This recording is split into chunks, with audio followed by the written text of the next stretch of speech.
오늘 예배 후에는 온라인으로 참여하신 분들도 좀 나눔 모임을 해주시고, 또 우리 오프라인 현장에 참여하시는 우리 성도님들도 예배 후에 잠시 남아서 같이 말씀 나눔 시간 함께 갖도록 하겠습니다. 오늘 우리에게 주신 하나님 말씀 사도행전 2장 14절로 21절까지 말씀입니다. 지난주에 이어지는 말씀이죠. 사도행전 2장 14절로부터 21절까지, 사도행전 2장 14절로 21절 함께 우리 하나님의 은혜를 사모하는 마음으로 다 같이 말씀을 합독하겠습니다. 베드로가 11 사도와 함께 서서 소리를 높여 이르되, 유대인들과 예루살렘에 사는 모든 사람들아, 이 일을 너희로 알게 할 것이니 내 말에 귀를 기울이라. 때가 제3시니 너희 생각과 같이 사람들이 취한 것이 아니라 이는 곧 선지자 요엘을 통하여 말씀하신 것이니, 일렀으되 하나님이 말씀하시기를 말세에 내가 내 영을 모든 육체에 부어 주리니 너희 자녀들은 예언할 것이요 너희 젊은이들은 환상을 보고 너희의 늙은이들은 꿈을 꾸리라. 그때 내가 내 영을 내 남종과 여종들에게 부어 주리니 그들이 예언할 것이요 또 내가 위로 하늘에서는 기사를 아래로 땅에서는 징조를 베풀리니 곧 피와 불과 연기로다. 주의 크고 영화로운 날이 이르기 전에 해가 변하여 어두워지고 달이 변하여 피가 되리라. 누구든지 주의 이름을 부르는 자는 구원을 받으리라 하였느니라. 아멘. 내 영을 모든 육체에게, 사도행전 말씀 이어지고 있습니다. 사랑하는 성도 여러분, 우리가 하나님 말씀을 들을 때 우리 각자에게 주시는 말씀이고, 또 하나님이 우리 각자에게 이 주일에 우리 발걸음을 인도하셨잖아요.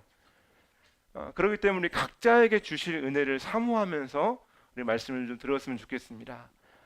매주 있는 예배가 아니라 오늘이 마지막 예배처럼 오늘이라도 우리 주님이 오실 수 있잖아요. 늘 우리 그런 마음으로 우리가 마지막 예배처럼 우리 주님께 우리 간절한 마음으로 함께 우리 말씀을 좀 들었으면 좋겠습니다. 오늘은 특별히 여러분 아시는 것처럼 종려주일입니다. 여러분, 종려주일은 뭘까요? 예수님께서 예루살렘에 입성하시는데 많은 사람들이 종려가지를 들고 예수님을 엄청나게 환영했어요. 호산나 호산나 하면서 예수님의 그 오시는 것을 환영했는데, 바로 이제 2000년 전에 오늘 이 시간이 바로 예수님이 예루살렘에 입성하신 날이고, 그로부터 이제 한 주간 아주 짧게 지나가면서 예수님 십자가에 못 박히시는 고난 주간, 그리고 부활 주일이 되겠습니다. 사람들이 예수님을 굉장히 열렬하게 환영을 했어요. 호산나 호산나 하면서 환영을 했지만 그들이 정말 메시아로 예수님을 그들이 환영하지는 못했습니다. 왜냐하면 불과 일주일도 안 돼서 이 사람들이 예수님을 십자가에 못 박아라, 십자가에 못 박아라, 그렇게 소리 지르는 사람들이 되었습니다. 우리도 사실은 별반 다르지 않죠. 자신의 목적을 위해서 우리가 기도하지만 응답되지 않으면 불평하게 되고, 그래서 예수님을 진정으로 따르기보다는 때로는 우리의 목적을 위해서 예수님을 따라갈 때가 참 많이 있다는 것이죠.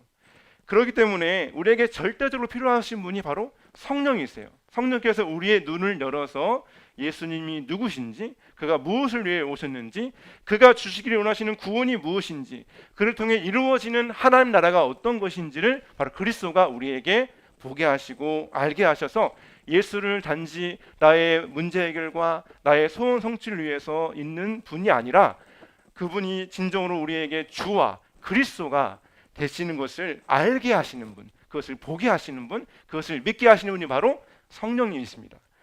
사도행전을 통해서 우리가 이 성령의 역사를 우리가 보게 되고 알게 되어지는 것이죠. 자, 그다음 넘겨주세요. 자, 오늘 여러분 계속해서 우리가 오순절 성령의 역사를 보고 있는데요. 성령의 역사는 들리도록 또 보여지도록 부인할 수 없게 성령의 역사가 나타나고 있습니다. 성령님을 통해 우리는 하나님을 만나게 되어집니다. 성령님은 기도하는 사람들에게 임하시죠. 특별히 사모하는 사람들, 우리 마음속에 이런 사모함을 우리 모두에게 주시기를 소망합니다. 성령님은 우리에게 우리의 인격 속에 오세요. 그래서 우리로 보게 하시고 깨닫게 하시고 하나님을, 그리스도를 믿게 하시는 분이 바로 성령님이십니다.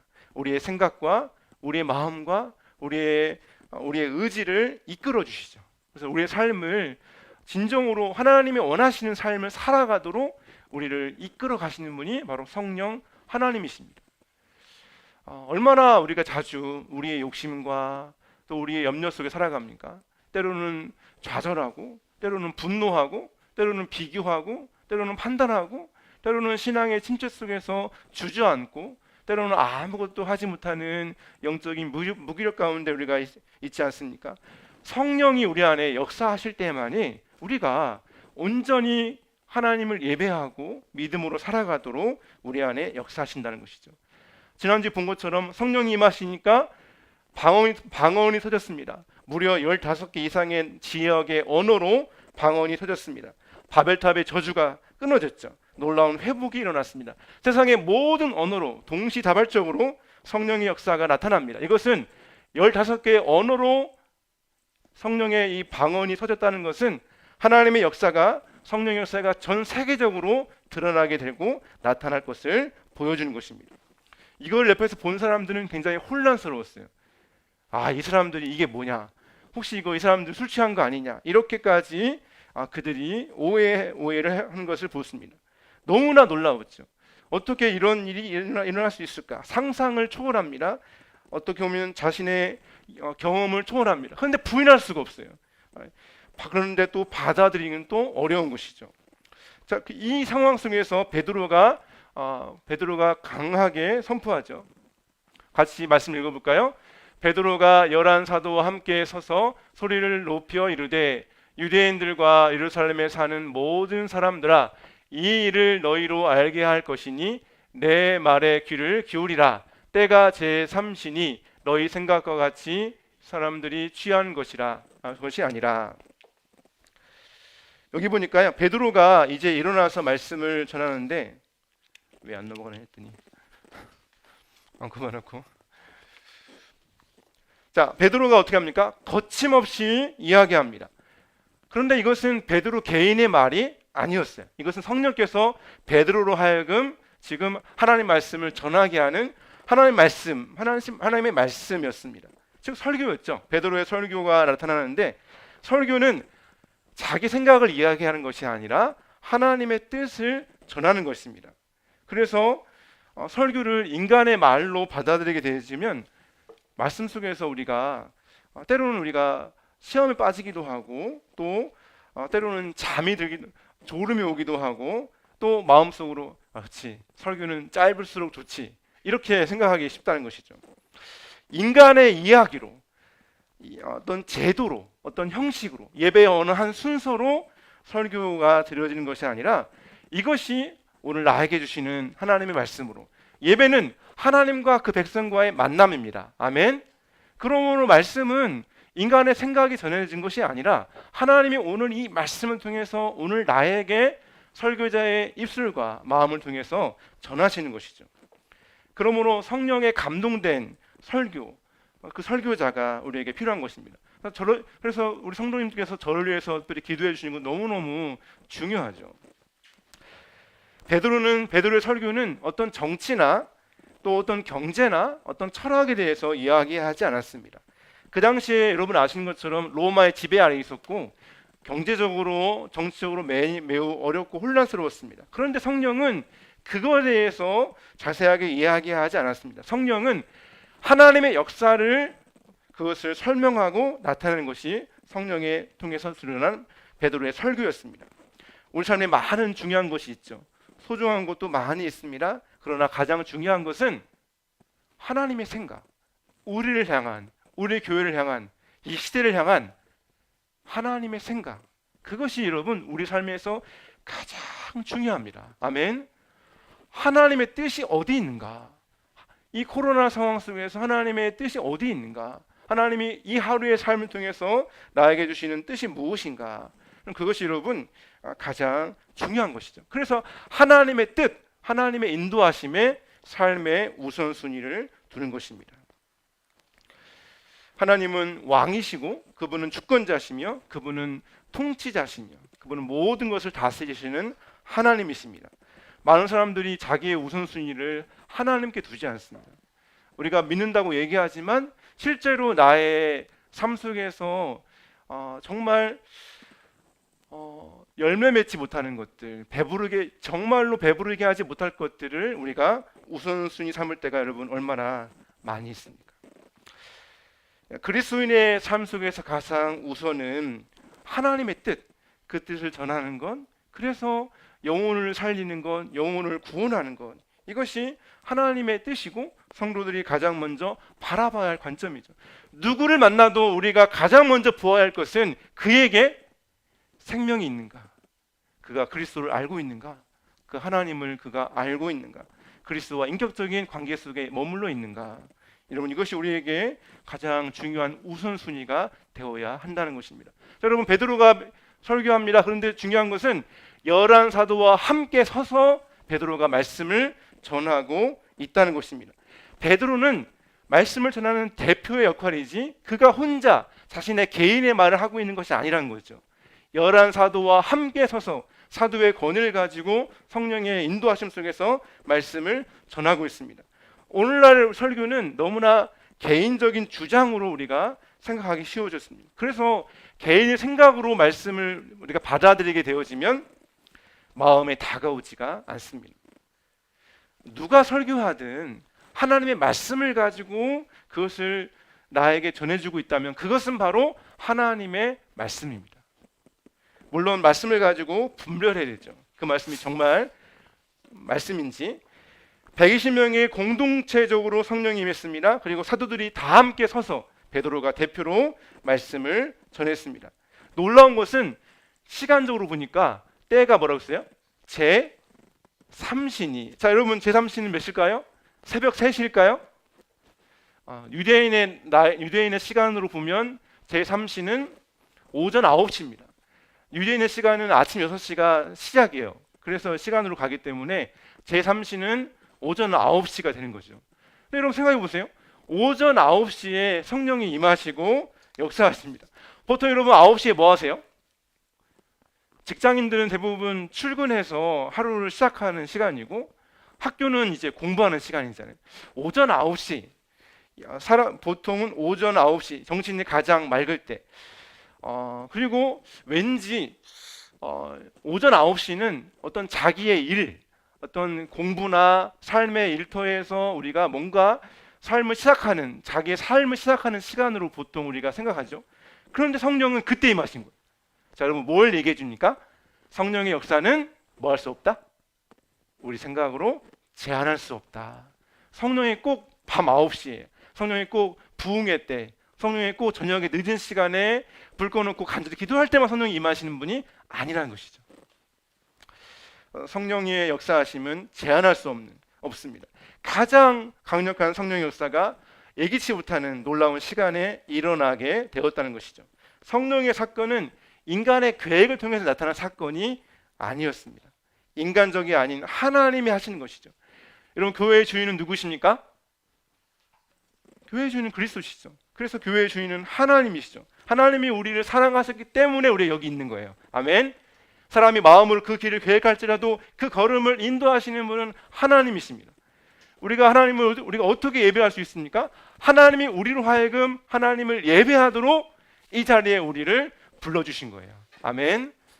그러므로 우리를 기뻐하시기 때문에, 우리의 예배를 받으시기를 원하시기 때문에 하나님이 우리를 이 자리에 예배자로 불러주신 것입니다. 하나님이 우리를 구원하기로 정하셨기 때문에 영원전부터 내 생각과 내 행위와 내 어떤 가치관과 내 어떤 삶의 태도를 보시고 하나님이, 그래, 네 구원은 내가 한번 심사숙고해보고 네가 하는 거 보고 네 말하는 거 보고 네가 얼마나 성경 열심히 읽고 네가 얼마나 예배 잘 드리는 내가 보고 판단할 거야.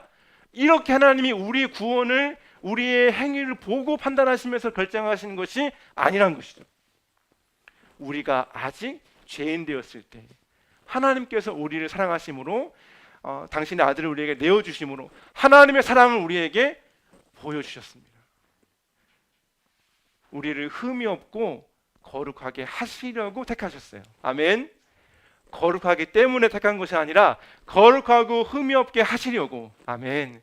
그래서 그 부르심과 그 하나님의 아름다우심, 우리 같은 죄인을 불러주시고 택하시고 자녀 삼아주신 그 사랑을 깨닫게 되어질 때 그것이 우리에게 사랑의 삶을 창조하는 힘이 되어지고 우리를 변화시켜주는 능력이 된다는 것입니다. 바로 이 놀라운 구원을 우리에게 주시기 위하여 그리스도가 오셨습니다. 아멘. 베드로는 이 그리스도의 이 놀라운 사역, 성령의 이 놀라운 역사를 하나님의 놀라운 계획 속에서 그것을 이야기합니다. 바로 선지자 요엘을 통해서 주신 말씀으로 이야기하죠. 그래서 이것은 하나님의 영원전부터의 계획이었고 그것을 바로 때가 참에 이제 오순절 다락방 바로 성령의 임재를 통해서 나타나게 되었다는 것입니다. 여러분 선지자 요엘을 통해서 하신 말씀이죠. 그 다음 말씀 17절부터 우리 21절까지 같이 읽겠습니다. 하나님이 말씀하시기를 말세에 내가 내 영을 모든 육체에 부어주리니 너희 자녀들은 예언할 것이요 너희 젊은이들은 환상을 보고 너희 늙은이들은 꿈을 꾸리라. 그때 내가 내 영을 내 남종과 여종에게 부어주리니 그들이 예언할 것이요 또 내가 위로 하늘에서는 기사를 아래로는 땅에서는 징조를 베풀리니 곧 피와 불과 연기로다. 주의 크고 영화로운 날이 이르기 전에 해가 변하여 어두워지고 달이 변하여 피가 되리라. 누구든지 주의 이름을 부르는 자는 구원을 받으리라 하였느니라. 아멘. 여러분 이 말씀이 정확하게 구약이 어디 있어요? 요엘서입니다. 요엘서. 자, 여러분 읽으신 말씀을 다시 한번 보시면서 제가 구약의 요엘서를 한번 읽어보겠습니다. 그러면 여러분이 들으시면서 제가 읽는 부분은 이제 구약의 요엘서예요. 어떻게 다른지를 보십시오. 한번 뭐가 다른지를 한번 찬찬히 한번 살펴보시면 좋겠습니다. 제가 요엘서 한번 읽어보겠습니다. 그 후에 내가 내 영을 만민에게 부어주리니 너희 자녀들이 장래일을 말할 것이며 너희 늙은이는 꿈을 꾸며 너희 젊은이는 이상을 볼 것이며 그때 내가 또 내 영을 남종과 여종에게 부어줄 것이며 내가 이적을 하늘과 땅에 베풀리니 곧 피와 불과 연기 기둥이라. 여호와의 크고 두려운 날이 이르기 전에 해가 어두워지고 달이 핏빛같이 변하려니와 누구든지 주의 여호와의 이름을 부르는 자는 구원을 얻으리니 이는 나 여호와의 말대로 시온산과 예루살렘에서 피할 자가 있을 것이며 남은 자 중에 나 여호와의 부름을 받을 자가 있을 것임이니라. 아멘.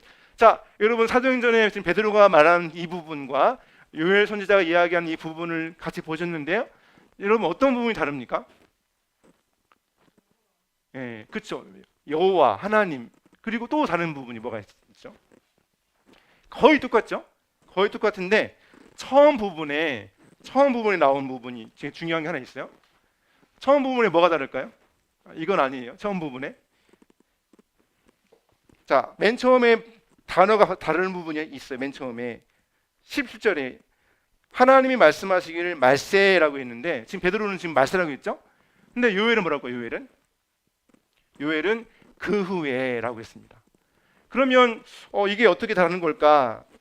근데요 여러분 베드로는 이것을 잘못 이야기한 것이 아니라 요엘이 말한 그 후에 이것을 베드로는 말세라고 했거든요. 훨씬 더 이것은 중요한 의미를 가지고 있습니다. 왜냐하면 그 후라는 것은 구원자 메시아가 오시는 때거든요. 그래서 예수님께서 탄생하시고 고난을 받으시고 십자가에 죽으시고 부활하시고 승천하신 거죠. 그 후를 얘기하는 거죠. 지금 요엘은요. 그러니까 그 후라는 것은 예수님께서 오심을 통해서부터 이루어진 거거든요. 그러니까 말세라는 것은 예수님이 오신 이후의 시간, 다시 오실 때까지, 처음 오신 시간부터 다시 오실 때까지 이 중간의 시간을 뭐라고 해요? 말세라고 해요. 말세. 혹은 종말의 시대라고 얘기하죠. 그러니까 지금 우리는 지금 어떤 시대를 살고 있는 거예요? 종말의 시대, 말세를 우리가 지금 살고 있는 것이죠. 그래서 베드로는 요엘은 그 후에라고 표현했는데 베드로는 말세라고 해서 보다 더 구체적으로 그것을 이야기했다는 것입니다. 때가 찼다는 것이죠. 그래서 바울이 갈라디아서에서 때가 참에 하나님이 그의 아들을 보내사라고 이야기하십니다. 즉 지금은 이제 예수님이 다시 오실 때를 기다리는 바로 말세라는 것입니다. 성령이 오시는 것은 바로 이제 예수님이 다시 오심을 준비시키기 위하여 우리에게 구원을 온전하게 적용하시기 위하여 성령이 우리에게 오시는 것이죠. 성령은 오전 9시에 사모하는 모든 자들에게 불처럼 바람처럼 임하셨습니다. 아멘. 이 시간도 성령이 사모하는 우리 안에, 우리의 모든 심령 속에 불처럼 바람처럼 우리 안에서 부인할 수 없도록 임재하시기를 간절히 소망합니다. 여러분, 성령은요, 내 영을 모든 육체에게, 내 영을 만민에게라고 말씀합니다. 뭘까요? 모든 사람에게요. 모든 사람에게, 누구든지 모든 영혼에게 성령은 임하신다는 것입니다. 그래서 구약은 아주 특별한 사람들, 선택된 몇 사람에게만 임했다면 이제 말세, 이제 그리스도가 다시 오실 이때에는 내 영을 만민에게 부어준다. 아멘. 만민에게. 잘 배우든 못 배우든, 나이가 많든 적든, 병이 있든 없든, 부자든 가난하든, 또 그가 어떤 질병과 어떤 죄와 어떤 부끄러움과 어떤 수치가 있을지라도, 감옥에 있든지 또 저 산속 깊은 곳에 오두막에 있다든지, 나이나 성별, 직업, 직종 모든 것에 관계없이 성령은 만민에게 임하신다는 것입니다. 모든 나라, 모든 족속, 모든 영혼에게, 하나님이 택하신 모든 영혼에게 성령은 임하신다. 할렐루야. 성령은 제한받지 않았습니다. 사모하는 모든 자들에게 임하십니다. 오순절 다락방에 시작해서 예루살렘과 유대, 사마리아 땅끝까지, 우리가 있는 이 땅까지 복음이 전해지게 되었습니다. 이 복음은 지금도 멈추지 않을 거예요. 코로나가 복음을 여러분 멈추게 할 수 있습니까? 결코 그렇지 못합니다. 하나님은 지금도 우리가 알 수 없는 특별한 계획들로 일하셔서 복음의 진전은 지금도 계속해서 이루어지고 있다는 것입니다. 그러면 여러분, 이 복음의 역사에 우리가 함께 동참하는 길은 마음을 열고 함께 기도하는 것이죠. 종일 주야 그로 쉬지 못하시게 하라. 아멘. 하나님은 우리의 부르짖고 간구하는 기도를 들으시기를 원하십니다. 자, 여러분 여기 보십시오. 17절에 보니까 자녀들은 예언한다, 젊은이들은 환상을 본다, 늙은이들은 꿈을 꾸리라고 말씀합니다. 구약 시대에는 대예언자들, 에레미야, 에스겔, 이사야, 호세야, 요엘, 아모스, 요나, 정말 위대한 선지자들만 이렇게 예언을 했습니다. 그런데 성령이 임하시면 이제 모든 사람이 예언한다고 말씀합니다. 그래서 모든 사람들이 이제 하나님의 영광을 보게 되고 어떻게 기도해야 될지, 어떻게 살아야 될지, 무엇을 위해 살아야 될지 성령이 임하심으로 그것을 알게 된다는 것이죠. 인생의 방황은 어디에서 끝납니까? 그것은 성령이 그 안에 임하셔서 바른 목적, 바른 인생의 목적을 회복한 데서부터 인생의 방황은 끝난다는 것이죠. 아무리 삶 속에서 목적을 정하고 방향을 정해서 그래 내가 100억을 모아야지, 그래 내가 어디 타워팰리스 어디 내가 들어가야지, 내가 어떤 명예와 어떤 내가 스펙을 쌓아야지. 여러분, 성경을 얘기하죠. 어리석은 자야, 오늘 밤에 네 영혼을 찾으려니 네가 쌓은 것이 누구의 것이 되겠느냐. 성령을 받지 못하면 아무리 똑똑해도 하나님 뜻을 알 수가 없는 거죠. 아무리 지혜롭다 하더라도 성령이 임하지 않으시면 십자가의 도가 멸망하는 자들에게는 뭐라고 했어요? 미련해 보인다고 말씀하고 있다는 것입니다. 성령을 통해서 우리는 그리스도를 만나게 되고, 또 내일 내가 피할 수 없는 어떤 어려움이 온다 할지라도, 내일 전쟁이 일어나거나, 물론 그런 일이 일어나면 안 되겠습니다. 내일 우리에게 어떤 위험이 우리에게 온다 할지라도 성령이 우리 안에 역사하시면 두려워하지 않습니다.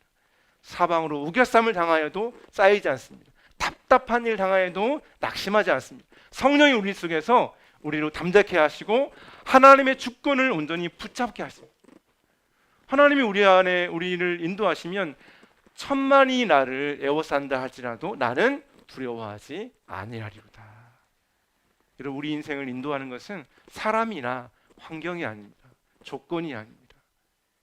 영원부터 살아계신 그분이 우리 모든 인생을 인도하십니다. 교회가 개척되어지고 지금까지 오면서 때로는 염려가 되기도 하고 때로는 불안하기도 한 적이 왜 없었겠습니까? 근데 여러분, 아까 우리 고백했던 것처럼 우리 교회는 주님 하나님의 것이죠. 하나님이 주인 아니십니까? 교회만 주인입니까? 여기 있는 여러분의 모든 삶, 여러분의 인생, 여러분의 건강, 여러분의 자녀, 모든 것의 주인은 누구십니까? 하나님이십니다. 아멘. 그러면 하나님이 우리 인생 속에서 후회가 있으시겠습니까? 실패가 있으시겠습니까? 하나님 우리 인생 속에서 아이고 내가 잘못했다, 내가 실수했다, 내가 이거 잘못했네. 하나님이 우리 인생 속에서 그렇게 실수하실 수가 여러분 있겠습니까? 오늘 본문에 보니까 이제 자녀, 젊은이, 늙은이 순서로 가고 있습니다. 그래서 자녀들이 예언할 것이라고 말씀합니다. 우리 자녀들이 이렇게 하나님의 영광을 보게 되는 날을 속히 주시기를 소망합니다. 자녀들이 예언한다고 합니다. 그래서 이제 꿈을 꾸게 되고 이제 소망을 갖게 되고 이제 하나님의 영광을 바라보게 된다는 것이죠. 많은 꿈과 많은 소원을 가지지만 자녀들이 하나님을 만날 때, 성령을 통해서 하나님의 임재가 나타날 때 자녀들의 삶 속에서 하나님의 영광이 드러나게 되고 무엇을 위해 살아야 될지 그것을 알게 된다는 것입니다. 젊은이들이 환상을 본다고 말씀합니다. 과거나 요즘이나 젊은이들이 환상과 꿈을 갖기가 참 어렵습니다. 모든 관심들이 대부분이 어떻게 하면 좋은 학교를 갈까? 어떻게 하면 좋은 직장 또 좋은 연봉을 내가 얻을 수가 있을까? 어떻게 하면 좋은 위치에 좋은 학군에 내 자녀가 다닐 수 있을까? 꿈이 없습니다. 그래서 하나님이 주시는 꿈을 깨닫지 못합니다. 성경은 이야기하죠. 꿈이 없는 민족은 망한다라고 말씀합니다. 젊은이의 특징은 꿈과 환상을 가지는 것입니다. 저는 소망합니다. 우리 버드네 하늘교회 청년들이 이 말씀처럼 환상을 보게 되기를 소망합니다. 그래서 정말 그냥 좋은 직장, 어떤 편안한 삶, 노후에 안정된 어떤 생활, 이것에 인생이 머무르는 것이 아니라 환상을 가지고 꿈을 가지고 하나님의 나라, 세상과 열방을 품고 그렇게 나아가기를 원합니다. 적어도 인생의 1년, 2년은 전적으로 하나님께 헌신할 수 있는 시간이 필요해요. 제가 수원삼일교회 있을 때 중고생들과 같이 제주도 갔을 때 그 저녁 집회 때 일생 1년 헌신을 해라. 일생 1년 헌신. 일생의 1년은 다른 거 따지지 말고 정말 하나님을 위해서 삶을 드려라. 그런데 결혼하고 자녀를 낳으면 사실 어렵잖아요. 어느 날 갑자기 나 잠깐 1년 동안 나 어디 갈 거야. 그러면 가정 안에 어떤 일이 일어나겠습니까? 가능한 한 좀 젊었을 때 온전히 자기 삶을 전폭적으로 하나님께 맡길 수 있는 그런 경험들이 참 많이 필요하다는 것이죠. 그럴 때 하나님께서 그 인생 속에서 새로운 비전, 소망을 주셔서 하나님 나라를 향하여 믿음으로 나아갈 수 있도록 그 삶을 인생을 열어 주신다는 것이죠. 우리는 점검해야 됩니다. 지금 내 삶이 영원한 나라에 들어가기에 합당한 삶인가? 내가 지금 바라보는 꿈, 내가 지금 고민하는 고민거리, 내가 지금 기도하고 있는 것들이 진짜 영원한 나라와 내가 연결되어져 있는가? 스스로의 자기 삶을 우리가 돌아봐야 한다는 것이죠.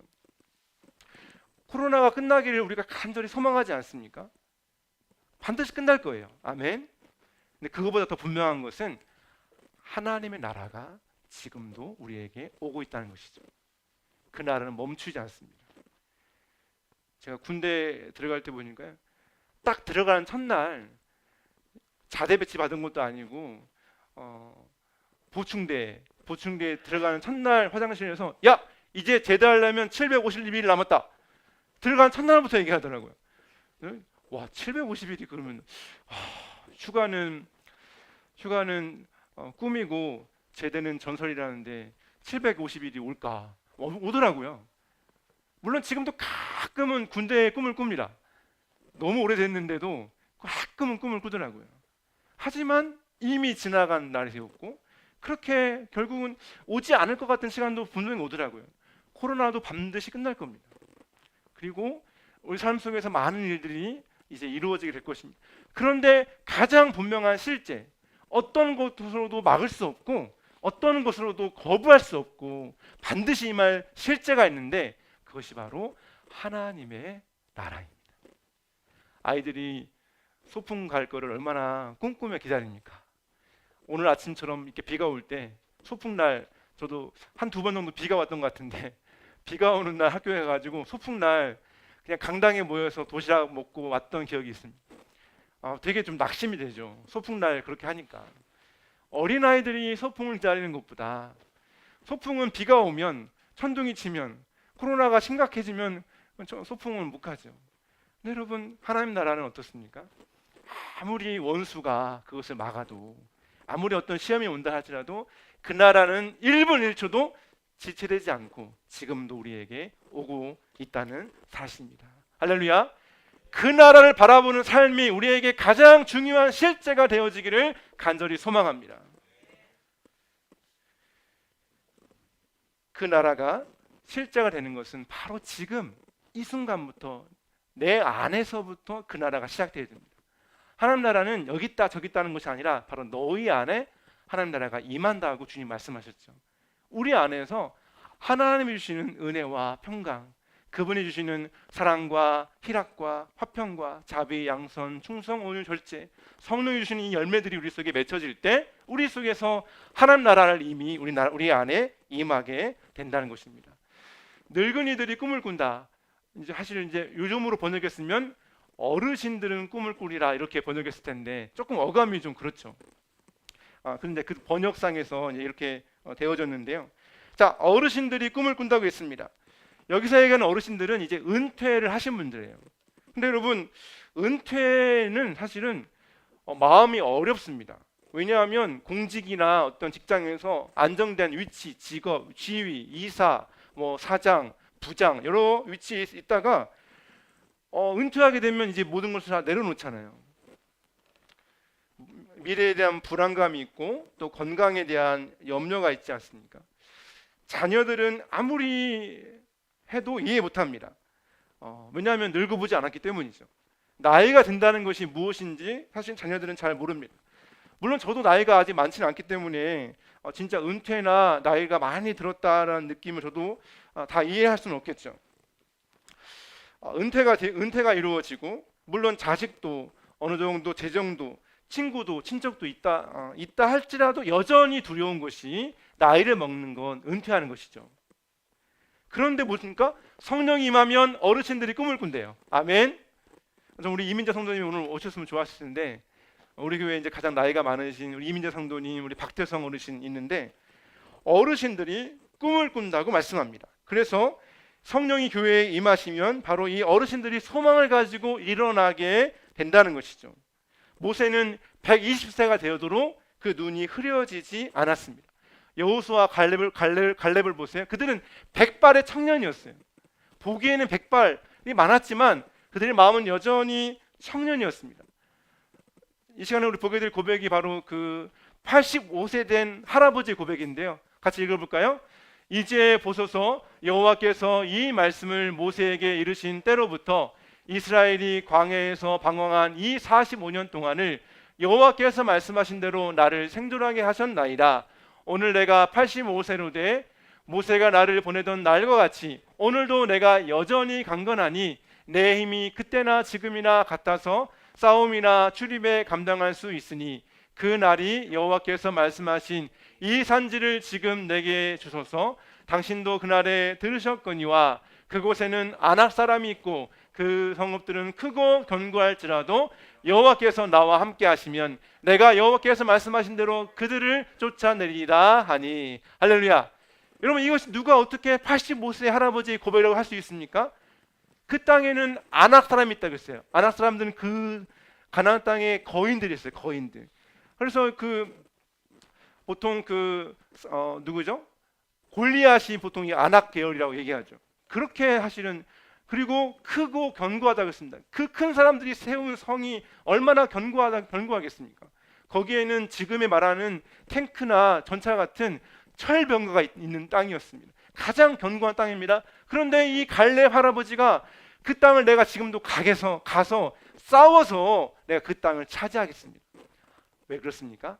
하나님의 약속이 거기에 있기 때문에 내가 거기에 가겠다라고 이야기하는 것이죠. 여러분, 이것은 바로 성령이 임하셨을 때 이런 능력, 이런 역사, 이런 은혜를 얻게 된다는 것입니다. 18절 읽겠습니다. 그때 내가 내 영을 내 남종과 여종들에게 부어주리니 그들은 예언할 것이요.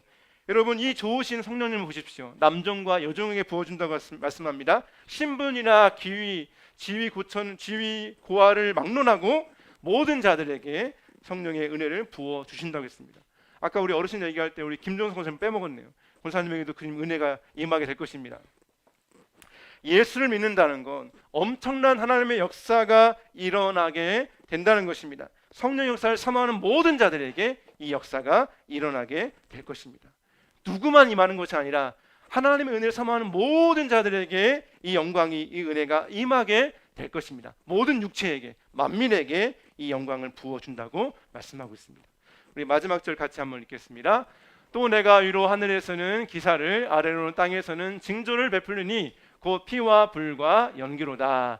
주의 크고 영화로운 날이 이르기 전에 해가 변하여 어두워지고 달이 변하여 피가 되리라. 아멘. 하나님이 없다면 여러분 무슨 일이 있겠습니까? 세상을 합리적으로 이성으로 살아갈 때 보이는 것은 하나님이 없다라고 이야기하죠. 세속주의, 합리주의. 하나님을 이해하는 것은 우리의 이성이 아닙니다. 하나님께서 우리에게 특별한 성령의 역사를 통해서 우리에게 하나님을 깨닫게 하십니다. 그러므로 여러분, 이 역사를 우리가 이해하기 위해서는 바로 우리 마음을 지켜야 되고 성령이 우리 속에 임하셔야 됩니다. 주중에 우리가 큐티했죠. 항상 기도하고 뭐라고요? 깨어 있으라. 항상 기도하고 깨어 있으라. 그렇지 아니하면 방탕하게 됩니다. 술 취하게 됩니다. 세상의 염려로 마음이 어떻게 된대요? 둔해진다고 얘기합니다. 신앙은요, 마음을 지키기 위한 싸움이에요. 왜냐하면 갈수록 우리 삶 속에서 사방으로 여러 가지 염려, 근심, 두려움, 걱정들이 우리에게 얼마나 많이 있습니까? 마음을 지켜야 됩니다. 우리 마음을 지킬 때 성령께서 우리 안에서 담대케 하시고 우리 마음을 붙들어 주시는 것이죠. 오늘날 교회는 너무나 갈수록 제도화되고 있습니다. 어쩌면 코로나는 이렇게 잠자고 있는 교회를 흔들어 깨우는 그런 하나님의 외침이 될 것입니다. 교회가 본질을 다시 회복해야 하는 것이죠. 제자훈련을 시작하는 이유도 여러분 여기에 있습니다.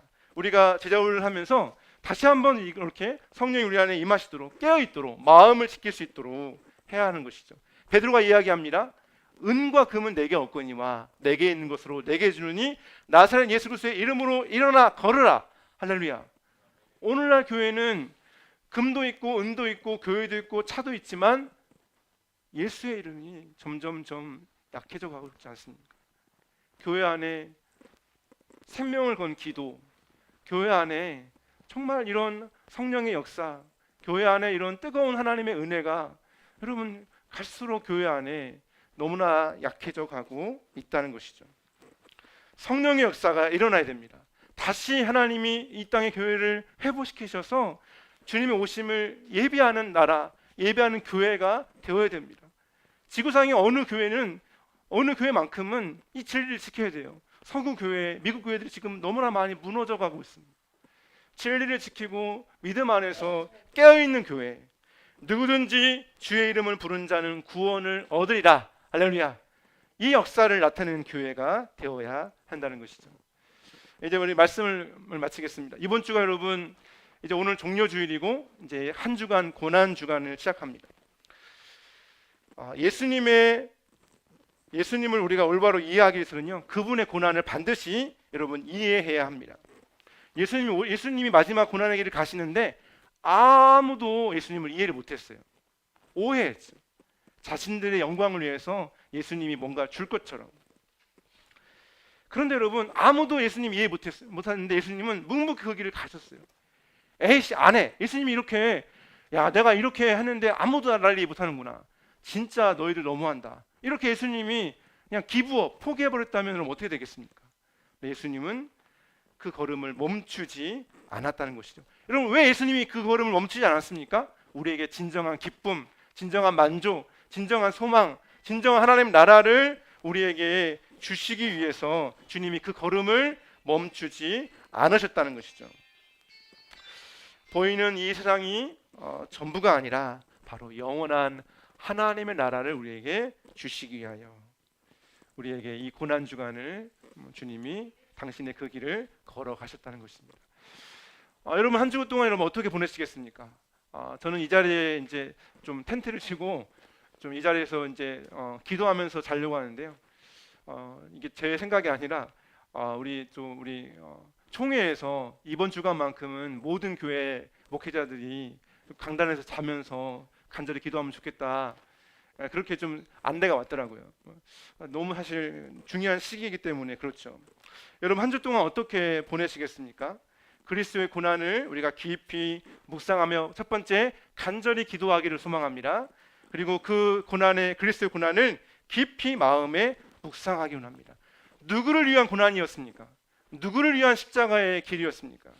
우리에게 놀라운 능력과 평안을 주시기 위해서 주님이 그 길을 걸어가신 것이죠. 세상이 주는 평안이 아닙니다. 내가 주는 평안은 세상이 주는 평안과 같지 않다고 말씀하셨습니다. 그리스도의 고난의 길을 함께 묵상하면서 이 한 주간 그리스도의 놀라운 그 평안과 은혜와 기쁨을 우리 모두가 맛보시는 한 주가 되시기를 간절히 소망합니다. 우리 함께